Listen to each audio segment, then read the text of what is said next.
നാറി ഇറങ്ങി വാടാ ഇങ്ങോട്ട്. നീ ഇന്നലെ എന്തോന്ന് പറഞ്ഞേ? ഇന്ന് കണക്ക് പറയാന്നല്ലേ പറഞ്ഞത്?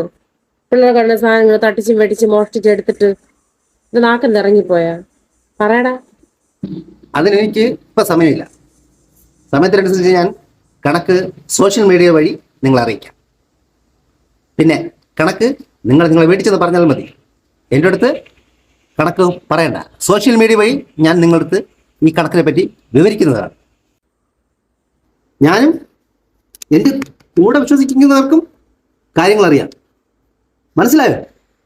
നിങ്ങൾ ഇനി മേലെ എൻ്റെ പറിച്ചു പറ്റത് കാലുകുത്തരുത്. ഓ, ലോക ഉടായ്പാണെന്ന് എല്ലാ മനുഷ്യർക്കും അറിയാം. നീ ഇപ്പൊ പറയണ്ട, നീ തന്നെ പറഞ്ഞോളൂ. പിന്നെ എടുത്തോളാം. പിന്നെ ഇറങ്ങിപ്പോ. എനിക്ക് കണക്ക് പറയാൻ മനസ്സില്ല. സോഷ്യൽ മീഡിയ വഴി എൻ്റെ കണക്ക് നിങ്ങളെ ബോധിപ്പിക്കുന്നതാണ്. കേൾക്കാൻ താല്പര്യമുണ്ടെങ്കിൽ മാത്രം കേട്ടാൽ മതി. നീ ആരടാ? ഓ